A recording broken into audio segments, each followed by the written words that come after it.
चलिए,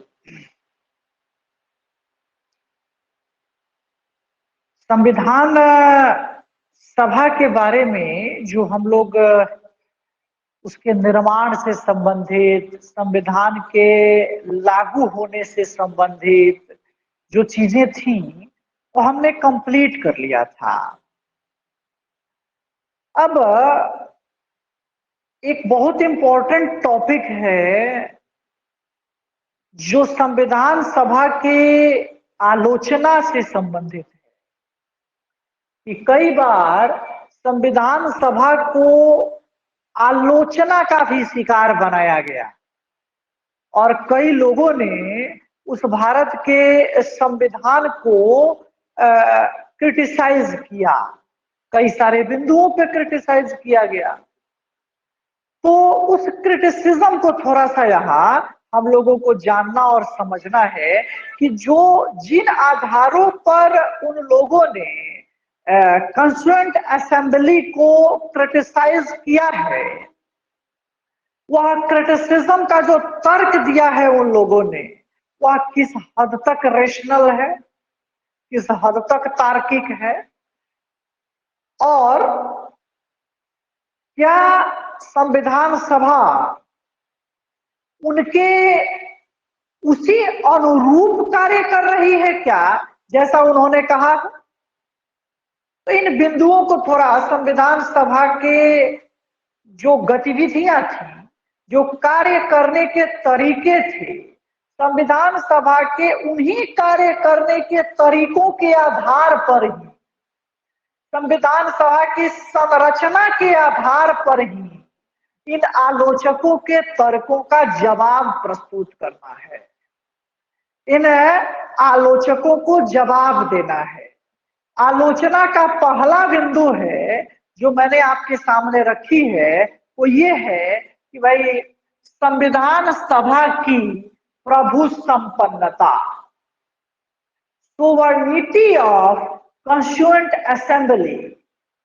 तो first of all अब इसमें ये बात जानना बहुत इंपॉर्टेंट है कि भाई ये सोवर्निटी क्या है ना, ये प्रभु संपन्नता क्या है, ये किसको कहते हैं।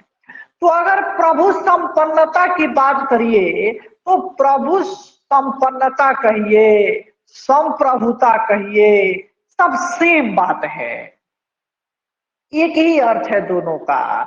तो सोवर्निटी कहते हैं इसको अंग्रेजी में।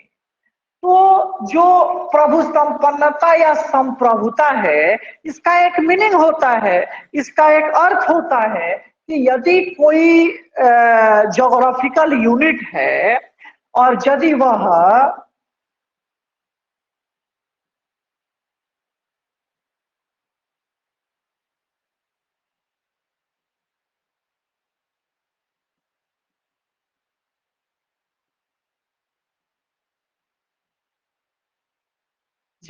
ज्योग्राफिकल यूनिट आंतरिक रूप से सर्वोच्च है और बाह्य रूप से यदि वह स्वतंत्र है तो वैसे यूनिट को कहते हैं कि वह एक सोवरन यूनिट है, वह एक संप्रभु इकाई है। अब जैसे आंतरिक सर्वोच्चता और बाह्य स्वतंत्रता ये क्या है, जैसे मान लीजिए कि ये भारत है और ये भारत की एक ज्योग्राफिकल बाउंड्री है, और इस ज्योग्राफिकल बाउंड्री के भीतर का जो क्षेत्र है वो इसका आंतरिक क्षेत्र है, और इसके बाउंड्री के बाहर का जो क्षेत्र है वो इसका बाह्य क्षेत्र है। तो भारत की एक राज्य है, तो जैसा कि हम जानते हैं कि राज्य एक अमूर्त संस्था होती है और इसको मूर्तता प्रदान करती है कौन, सरकार, है ना। इसको मूर्त रूप देती है कौन, सरकार। तो जो इसको मूर्तता देती है यानी उसके संबंध में निर्णय वगैरह लेने का अधिकार किसको होता है, सरकार को ही होता है। राज्य कहीं कोई दिखाई थोड़ी पड़ रहा है भाई कि ये स्टेट है, चलो अभी इसने निर्णय लिया, अरे उसके बिहाफ पे निर्णय तो गवर्नमेंट लेती है, और तब कहा जाता है कि नहीं भाई ये भारत का निर्णय है, ये अमेरिका का निर्णय है, ये ब्रिटेन का निर्णय है। तो ब्रिटेन ने निर्णय लिया है, थोड़ी वहां की सरकार ने निर्णय लिया है। तो कहने का मतलब यहाँ यह है कि स्टेट एक अमूर्त संस्था है और उसको मूर्त रूप प्रदान किया जाता है वहां की सरकारों के द्वारा। तो भारत जो एक राज्य है, इस भारत का आंतरिक क्षेत्र और ये हो गया इसका बाह्य क्षेत्र। तो यहाँ की जो सरकारें होंगी, यहाँ जो सरकार बनेगी, वह सरकार यदि अपने आंतरिक क्षेत्र में जो निर्णय लेती है, वह निर्णय लेने के लिए वह सुप्रीम पावर है। जैसे भारत की सरकार, भारत में कब कहां कैसे क्या होगा इस संबंध में निर्णय लेने का अधिकार किसको है? भारत की सरकार को है। भारत की सरकार ही यह डिसाइड करती है कि कब कहां क्या कैसे करना है, कौन सी नीतियां किस क्षेत्र में लागू करनी है, कब किन नीतियों का समापन करना है, कब क्या किस क्षेत्र को विशेष पैकेज देना है। ये सारा कुछ निर्णय लेने का अधिकार जो है वो भारत की उस सुप्रीम गवर्नमेंट को होता है, और सुप्रीम सरकार को होता है, जो केंद्र सरकार जिसको कहते हैं आप। और यानी भारत में निर्णय लेने की वह सर्वोच्च संस्था है। और दूसरा इंपॉर्टेंट बात कि जो भारत की सरकार निर्णय लेती है कि भाई बाहर के क्षेत्रों के लिए भी, तो भारत की सरकार स्वतंत्र है इस बात को जानने के लिए कि उसको क्या करना है। वह रूस के साथ मित्रता रखना चाहती है, वह अमेरिका के साथ मित्रता रखना चाहती है, वह यूक्रेन के जो इश्यूज हैं उस पर वह तटस्थ रहना चाहती है, या क्या मुद्दे हैं उसके, क्या इश्यूज हैं उसके, वो सब कुछ वो स्वतंत्र होकर निर्णय लेती है। वो किसी के दबाव में आकर निर्णय नहीं लेती। यानी भारत की सरकार जो अपने सीमा के भीतर पूरी सर्वोच्चता से निर्णय लेती है और अपने सीमा के बाहर पूरी स्वतंत्रता से निर्णय लेती है, तो हम कह सकते हैं कि भारत एक संप्रभु इकाई है ना। तो संप्रभुता का मतलब सीधा सीधा अगर शब्द निकालिए तो ये तो हो गया आंतरिक सर्वोच्चता और बाह्य स्वतंत्रता की यदि स्थिति है तो यही क्या कहलाता है? संप्रभुता कहलाता है ना। यही सोवर्निटी कहलाती है। कुल मिला के संप्रभुता एक परिस्थिति है। किस चीज की भाई? तो संप्रभुता एक निर्णय निर्माण की परिस्थिति है ना। एक डिसीजन मेकिंग का सिचुएशन है जो आपको, यदि आप बिना किसी के प्रभाव में आप निर्णय ले रहे हैं तो आप संप्रभु हैं, और यदि नहीं तो फिर आप संप्रभु इकाई नहीं है। तो कुल मिला के संप्रभुता का मतलब यही है। तो भारत के संविधान सभा के समक्ष भी इस संप्रभुता के मुद्दे को उठाया गया और कहा गया कि भारत की संविधान सभा जो है वो संप्रभु नहीं है। M.R. जयकर ये संविधान सभा के ही सदस्य थे और M.R. जयकर ने संविधान सभा के इस मुद्दे को उठाया था और कहा था कि भाई भारत की संविधान सभा का गठन कैबिनेट मिशन योजना के माध्यम से हुआ है, और कैबिनेट मिशन योजना के माध्यम से जब इसका गठन हुआ है तो यह उसके प्रभाव में निर्णय लेने के लिए बाध्य है, यानी उसके प्रभाव में ही कार्य करती है। ये M.R. जयकर का कहना है। विंस्टन चर्चिल जो थे, चर्चिल ने भी संविधान सभा की वैधता को चुनौती दी थी और कहा था जो है वो संप्रभु नहीं है, वो एक सोवरन यूनिट नहीं है। M.R. जयकर हो या विंस्टन चर्चिल हो या इस तरह के मत से प्रभावित और भी जितने लोग थे, उन सब लोगों के संबंध में ये बहुत महत्वपूर्ण है कि हम किस प्रकार से इनके तर्कों को काटें, क्योंकि इनके तर्कों से तो सहमत हुआ ही नहीं जा सकता। ये ठीक है कि भारत की संविधान सभा का गठन कैबिनेट मिशन योजना के द्वारा हुआ, ये फिट है, ये एकदम सही बात है, यहां तक इनका तर्क भी सही है।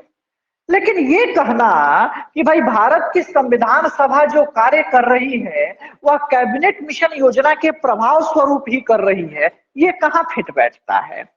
संविधान सभा ने अब जब कैबिनेट मिशन योजना के अनुसार संविधान सभा का गठन हो गया, संविधान सभा बन गई, तो संविधान सभा के गठन के बाद संविधान सभा की जब कार्यवाहियों को हम देखते हैं, जब संविधान सभा के गतिविधियों का हम मूल्यांकन करते हैं, तो उसमें कहीं भी कैबिनेट मिशन का तो हम हस्तक्षेप देखते ही नहीं है, और नहीं हम ब्रिटेन के किसी राजा या रानी का उसमें हस्तक्षेप देखते हैं। भारत की संविधान सभा ने जब 9 दिसंबर 1946 से कार्य करना शुरू किया, तो पहले ही दिन उसने अपना एक अस्थायी अध्यक्ष बना लिया, और उसके बाद 11 दिसंबर 1946 को कैबिनेट मिशन भारत की संविधान सभा ने अपना अस्थायी अध्यक्ष नियुक्त कर लिया है ना, डॉक्टर राजेंद्र प्रसाद के नेतृत्व में। और जो अस्थायी अध्यक्ष बन गए डॉक्टर राजेंद्र प्रसाद, तो सभा के संचालन का सारा दायित्व जो है वो इस अस्थायी अध्यक्ष के जिम्मे चला गया। यानी सभा कैसे चलेगी, उसके लिए क्या नियम होंगे, उसके लिए क्या व्यवस्थाएं होंगी, इन सबों के संबंध में निर्णय लेने का अधिकार दे दिया गया सभा के अध्यक्ष को, जो डॉक्टर राजेंद्र प्रसाद थे। जब भारत स्वतंत्र हुआ और भारत की स्वतंत्रता के बाद भारत का संविधान जो है वो बनकर तैयार हुआ, भारत के संविधान को बनाने में जो 2 वर्ष 11 माह और 18 दिन का समय लगा, तो 26 नवंबर 1949 को भारत का संविधान बनकर लागू हुआ। जब 26 नवंबर 1949 को भारत का संविधान बनकर लागू हुआ, इस समय तक तो ब्रिटेन हमारे यहाँ से जा चुका था, हमारे यहाँ से अंग्रेजों की विदाई हो चुकी थी। तो जब अंग्रेज जा चुके थे तो फिर उनका प्रभाव कैसा, और अंततः एक सबसे शक्तिशाली बात जिससे उनके तर्कों को कमजोर किया जा सकता है, वो ये है कि भाई जब भारत की संविधान सभा ने भारत के लिए संविधान का निर्माण कर लिया, तो उसने किसी भी स्तर पर कहीं भी उस संविधान को ब्रिटेन के राजा या रानी के पास हस्ताक्षर के लिए नहीं भेजा, उनसे अनुमति के लिए नहीं भेजा, कभी भी उन संविधान के प्रावधानों पर उनसे अनुमति नहीं ली गई ब्रिटेन के राजा या रानी से, बल्कि भारत के संविधान सभा के निर्वाचित अध्यक्ष डॉक्टर राजेंद्र प्रसाद ने उस संविधान के प्रारूप पर अंतिम रूप में हस्ताक्षर किया, और उसी संविधान को भारत के इस देश में, भारत वर्ष में लागू किया गया, और उसी संविधान से हम आज तक शासित होते आए हैं। तो ये कहना कि भारत की संविधान सभा प्रभु संपन्न संस्था नहीं थी, एकदम गलत बात है। भारत के संविधान सभा एक पूर्ण रूपेण संप्रभु संस्था थी, जिसका गठन जरूर कैबिनेट मिशन योजना के माध्यम से हुआ, लेकिन उसने अपने कार्यकारण में कभी भी ब्रिटिश और कैबिनेट मिशन के सिफारिशों को या उनके दबाव को प्रदर्शित नहीं किया या उनके दबाव में कार्य नहीं किया। उसने पूरी स्वतंत्रता पूर्वक अपने देश के लिए एक संविधान, एक प्रगतिशील संविधान बनाने का काम किया, एक ऐसा संविधान बनाने का काम किया जो देश की तात्कालिक और दीर्घकालिक समस्याओं का समाधान कर सके। वे इस देश के उन्नति और इस देश के उत्थान के लिए संविधान का निर्माण करना चाहते थे, जिस कार्य में हमारे फाउंडिंग फादर्स, हमारे संविधान निर्माता सफल रहे, और आज विश्व के सबसे प्रगतिशील संविधानों में हमारे संविधान की गणना होती है, क्योंकि देश की स्वतंत्रता के 7 दशक बीत जाने के बाद भी जब हम अपनी आजादी की 75वीं वर्षगांठ मनाएंगे, वह समय जब हम अपने संविधान का मूल्यांकन कर रहे हैं, तो हम पा रहे हैं, हम देख रहे हैं कि हमारा संविधान अगर उन तात्कालिक विभाजनकारी प्रवृत्तियों का, उस तात्कालिक विखंडनकारी प्रवृत्तियों का उन्मूलन करने में, उसको हटाने में, वैसी समस्याओं को समाप्त करने में सक्षम था, तो वो आज की भी जो जरूरी चीजें हैं, आज की भी जो आवश्यक चीजें हैं, उसको भी समावेशित करने में वह सफल रहा है। याद करिए, नीति निर्देशक तत्व के तहत वर्णित शिक्षा का अधिकार, जिसको 86वें संविधान संशोधन अधिनियम 2002 से अनुच्छेद 21A में शामिल करके फंडामेंटल राइट बनाया गया। तो मद्य निषेध की बात करना, पशुपालन पे ध्यान देना, कुटीर उद्योगों का विकास करना, ये प्रसूति सहायता, पुरुषों और स्त्रियों को समान कार्य के लिए समान वेतन, जिस समानता की बात, जिस महत्वपूर्ण तथ्यों की बात इस समय हमें दिखाई पड़ रही है, जिसकी जरूरत का भान हमें आज हो रहा है, हमारे फाउंडिंग फादर्स ने, हमारे संविधान निर्माताओं ने उन सारे तत्वों का समावेश उस तत्कालीन समय में कर दिया। हम कह सकते हैं, हम सोच सकते हैं, हम कल्पना कर सकते हैं कि हमारे संविधान निर्माता इस देश के प्रति कितने दीर्घकालिक और दूरदृष्टि सोच वाले रहे होंगे।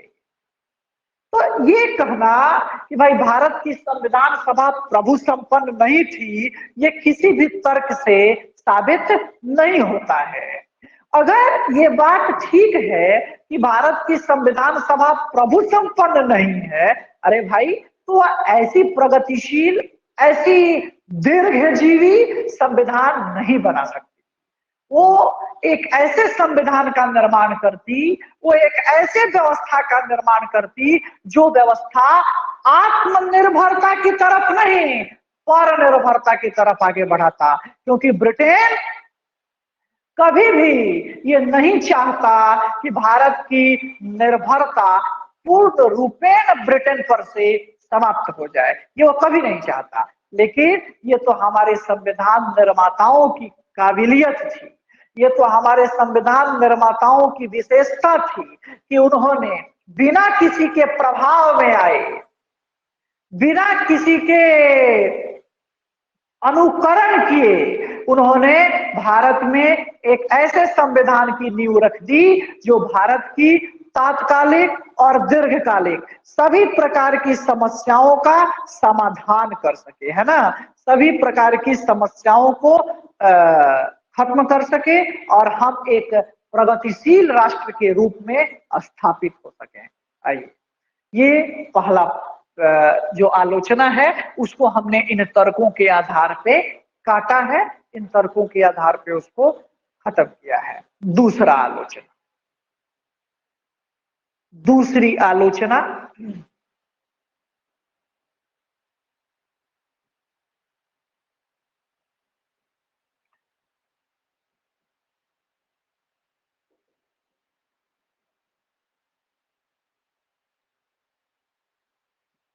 इसका पीडीएफ का जो लिंक होगा आपके इस वीडियो में नीचे इसका लिंक दे दिया जाएगा, आप वहां से उसको डाउनलोड कर लीजिएगा, है ना। इसका पीडीएफ पूरा लिखा हुआ फॉर्मेट में आपको उपलब्ध हो जाएगा, आप वहां से उसको डाउनलोड कर लेंगे। संविधान सभा का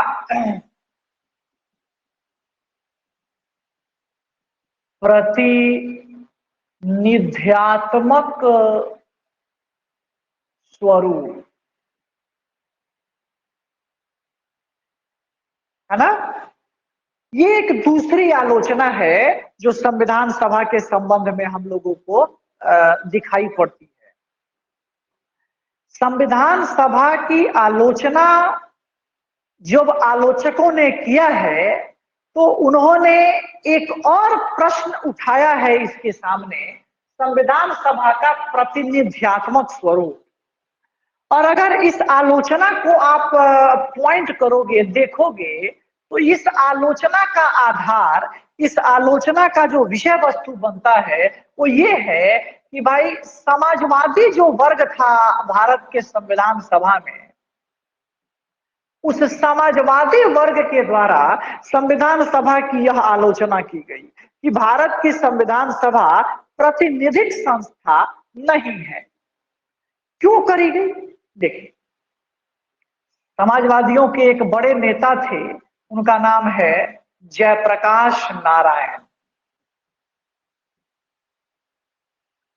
जयप्रकाश नारायण ने संविधान सभा की आलोचना करते हुए कहा, यह संविधान सभा उस संविधान सभा से काफी अलग है, उस संविधान सभा से काफी अलग है जिस संविधान का प्रारूप पंडित नेहरू ने हमारे सामने रखा था। 1938 में पंडित नेहरू ने क्या कहा था कि भारत की संविधान सभा जो बनेगी वह सार्वजनिक, वयस्क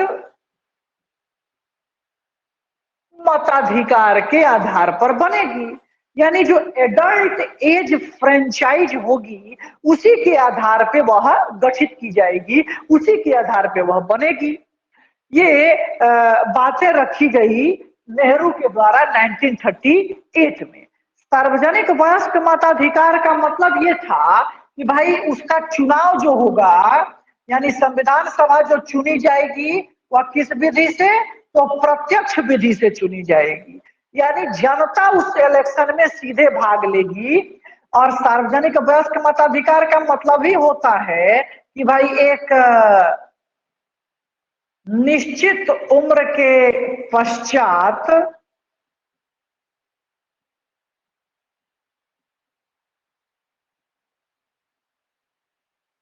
मतदान का अधिकार, यही है सार्वजनिक वयस्क मताधिकार। तो नेहरू ने कहा था कि इसी विधि से भारत की संविधान सभा का गठन किया जाएगा, भारत की संविधान सभा बनेगी। लेकिन जब कैबिनेट मिशन योजना की सिफारिश आई, वही प्रारूप आया, तो कैबिनेट मिशन योजना के प्रारूप के अनुसार जो भारत की संविधान सभा का गठन हुआ, वह संविधान सभा प्रत्यक्ष ढंग से न चुनकर अप्रत्यक्ष ढंग से चुनी गई। अर्थात उसमें सार्वजनिक वयस्क मताधिकार का जो प्रयोग था वह नहीं हुआ, उसमें अप्रत्यक्ष विधि से राज्यों के विधान परिषद के सदस्यों ने उसमें मतदान किया। तो इसी आधार पर जयप्रकाश नारायण ने यह कहा कि भाई ये उस संविधान सभा से काफी अलग है जिसका प्रारूप नेहरू ने हमारे समक्ष रखा था। अब जब समाजवादियों ने ये आलोचना रखी कि भाई ये जनता के प्रतिनिधित्व को साबित नहीं करती है, यानी जो संविधान सभा चुनकर आई है ये जन प्रतिनिधित्व को सिद्ध नहीं करती है, ये जनता का प्रतिनिधित्व नहीं करती।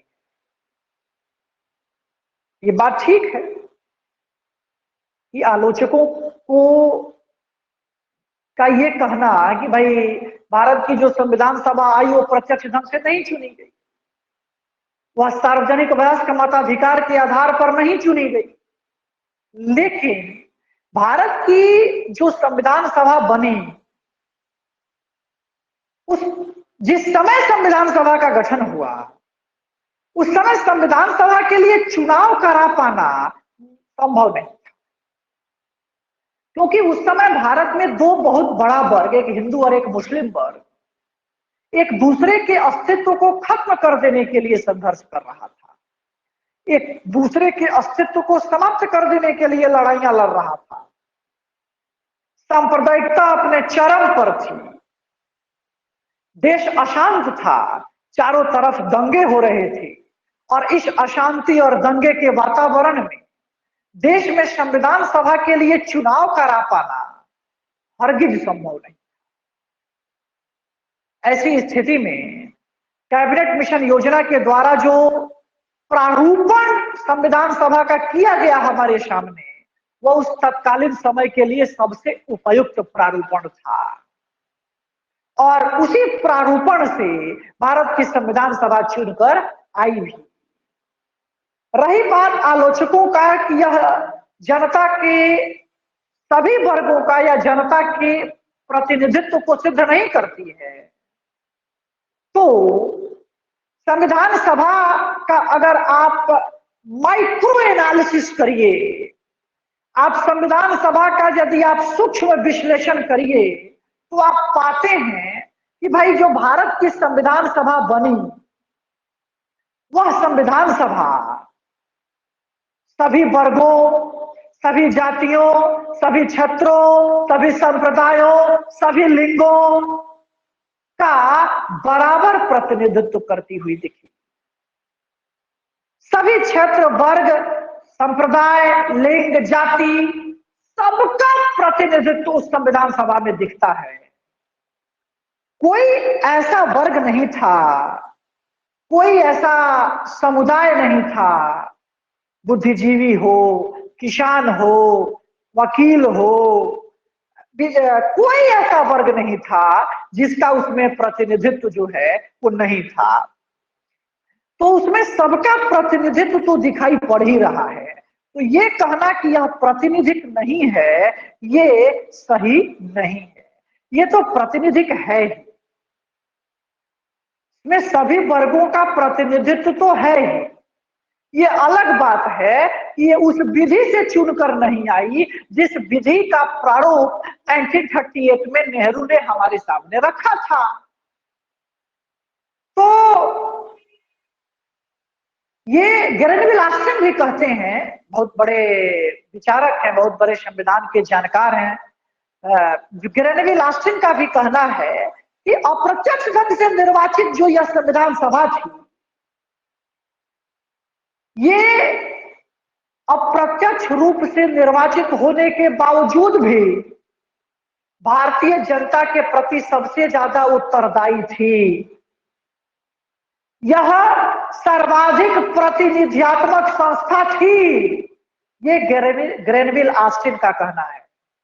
यानी जो समाजवादियों का तर्क है वो केवल इस आधार पे कि नेहरू के प्रारूपण पे संविधान सभा चुनकर नहीं आई है इसलिए वह प्रातिनिधिक नहीं है, ये तार्किक नहीं है। ये स्वीकार कर किया जा सकता है कि यह नेहरू के प्रारूपण पे चुन के जरूर नहीं आई, लेकिन जो सभा चुनकर आई वो अपने आप में सर्वाधिक प्रातिनिधिक थी। अप्रत्यक्ष रूप से चुनी हुई संस्थाओं में इतना ज्यादा प्रतिनिध्यात्मक स्वरूप का मिलना असंभव ही नहीं, नामुमकिन भी है। इसलिए भारत की संविधान सभा को प्रातिनिधिक संस्था नहीं है ऐसा कहना ये सही प्रतीत नहीं होता है, ये सही नहीं लगता है।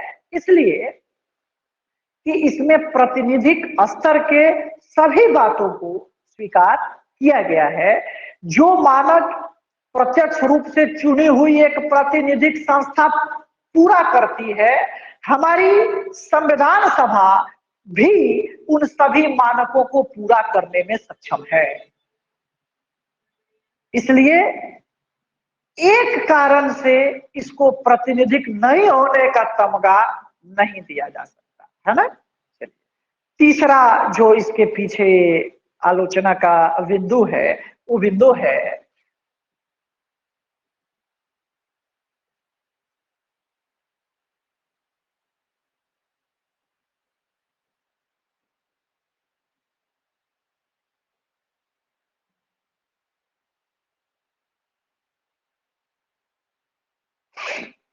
संविधान के पीछे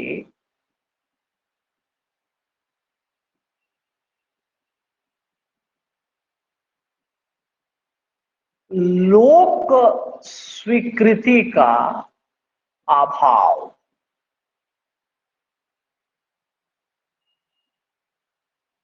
है ना। लोक स्वीकृति का अभाव, लोक स्वीकृति का क्या मतलब? लोक स्वीकृति सीधा शब्द लिखिए, जनता की सहमति,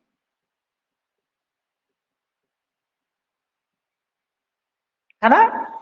तो आलोचकों का ये कहना है कि भाई जो भारत की संविधान सभा आई, वह संविधान सभा ने संविधान बनाया, और जब उसने संविधान बनाया और उस संविधान को उसने खुद स्वीकार कर लिया, खुद अपना लिया, खुद इस देश को ऊपर थोप दिया, ऐसा कहना है इन आलोचकों का। वे कहते हैं कि भारत के संविधान के पीछे लोक समर्थन नहीं है, क्योंकि भारत के संविधान को लागू करते समय भारत की जनता की सहमति नहीं ली गई है। इस संविधान पे जनमत संग्रह नहीं कराया गया है, रेफरेंडम नहीं कराया गया है। तो इस आलोचना के पीछे भी तर्क दिया जा सकता है कि भारत की संविधान सभा का चुनाव जिन कारणों से प्रत्यक्ष ढंग से नहीं हो सका, भारत की संविधान सभा जिन कारणों से प्रत्यक्ष ढंग से नहीं चुनी गई, उन्हीं कारणों से भारत के संविधान को भी जनमत संग्रह के लिए जनता के समक्ष नहीं रखा जा सकता। जैसे कि पूर्व के कुछ क्षण पहले मैंने इस बात को चर्चा के मध्य में लाया था कि तत्कालीन जो भारतीय व्यवस्था थी, भारत की जो राजनीतिक सामाजिक वातावरण था, वह बिखराव के दौर से गुजर रहा था। भारत के उस राजनीतिक सामाजिक वातावरण में अशांति थी, उस वातावरण में हिंसा थी, उस वातावरण में अस्तित्व का संकट था, जान माल के क्षति की संभावना थी। ऐसी परिस्थिति में, ऐसे हालात में इस देश के लिए जो संविधान बना, उस संविधान को जनता के सामने यदि वोटिंग के लिए हम रखते तो वोटिंग या मतदान करा पाना ही संभव नहीं है, क्योंकि अशांत वातावरण में कैसे चुनाव करा पाए। तो इसलिए जिस कारण से हमने संविधान सभा का चुनाव प्रत्यक्ष ढंग से नहीं कराया, इसी कारण से हमने अपने संविधान को जनता के समक्ष सहमति के लिए भी नहीं रखा। लेकिन फिर भी जो भारत की संविधान बनी, जब भारत की प्रस्तावना को हम पढ़ते हैं तो प्रस्तावना में स्पष्टतया यह उल्लेखित है कि हम भारत के लोग भारत को संपूर्ण प्रभुत्व संपन्न समाजवादी पंथ निरपेक्ष लोकतंत्रात्मक गणराज्य बनाने के लिए, कौन बनाएगा? हम भारत के लोग। यानी भारत के लोगों को ये शक्तियां दी गई हैं कि आपको ही इस देश का निर्माण करना है, आपको ही इस देश के भविष्य को बनाना है। और अंत में एक अंतिम बंद है जो लिखा हुआ है आपके संविधान में कि एतद द्वारा आज 26 नवंबर 1949 को इसे अंगीकृत, अधिनियमित और आत्मर्पित करते हैं। अंगीकृत स्वीकार करते हैं, अधिनियमित लागू करते हैं, आत्मर्पित स्वयं के ऊपर आरोपित करते हैं, है ना। यानी किसी भी बाह्य शक्ति के द्वारा, किसी भी ऐसी शक्ति के द्वारा जिसकी सहमति हमारी नहीं है, वैसे किसी शक्ति के द्वारा ये संविधान हमारे ऊपर थोपा नहीं गया है, बल्कि हमने अपनी इच्छा से, हमने अपने स्व इच्छा से, स्व प्रेरणा से इसको स्वीकार किया है और इसको लागू किया है। और न केवल स्वीकार किया है और लागू किया है, बल्कि इसे स्वयं के ऊपर आरोपित भी किया है ना। तो इस प्रकार से जो भारत की संविधान सभा बनी और उसने जो भारत के लिए संविधान बनाया उस पर जनता की सहमति नहीं है, ये कहना निहायत गलत है ना। जनता की सहमति के बिना तो भारत में कोई कार्य हो ही नहीं सकता। कुछ संकट थे, कुछ परिस्थिति विकट थी, कुछ प्रतिकूल परिस्थिति का आवरण हमारे ऊपर था जिसके कारण हम उसको रेफरेंडम नहीं करा सके, लेकिन जनता तो उससे सहमत थी और सहमत है ही। अगर जनता उस समय सहमत नहीं रहती, आज सहमत नहीं होती, तो विश्व का ऐसा प्रगतिशील संविधान जिसने इस देश के वैविध्यपूर्ण वातावरण को एकता के एक सूत्र में पिरो दिया, एक ऐसा संविधान जो स्वयं विखंडन और विभाजनकारी प्रवृत्तियों में जन्म लेकर इस देश को अखंडता के तरफ आगे बढ़ा दिया, यह इतना दीर्घजीवी नहीं रहता।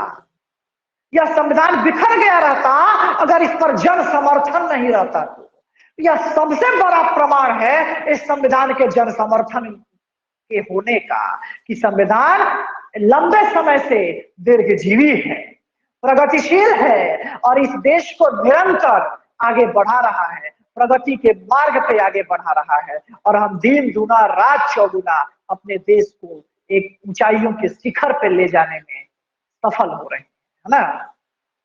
चलिए आज के लिए इतना ही। ये जो आलोचना है, आलोचना कोई अभी एक और पार्ट आपके समक्ष आएगा, है ना। ये 3 प्रमुख बिंदु थे जो सबसे ज्यादा आलोचना का प्रमुख बिंदु।